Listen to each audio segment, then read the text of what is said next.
Hey, hello guys. So here you can see this is our school conveyor, our 15 meters long school conveyor. So this is a single blade high capacity school conveyor.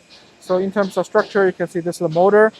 The motor by V belts connected to the gearbox.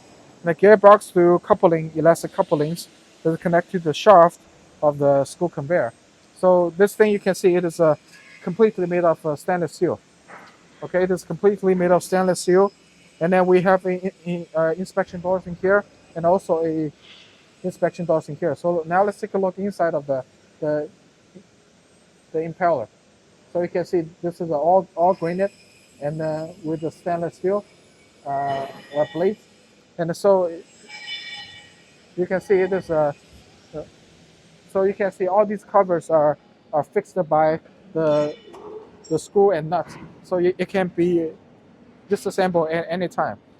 And also you can see here we have a, a device of a maintenance door that we are able to lift it up and to see the conditions inside of the school conveyor. Yep. So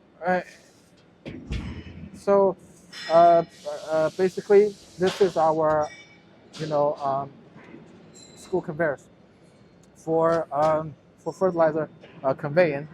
Yeah, so uh, this is our school conveyor, and also on the back, this is also a rotor drum spinner using the the PP plate, or what we call the PTFE plate linings for corrosion resistant. Thank you guys.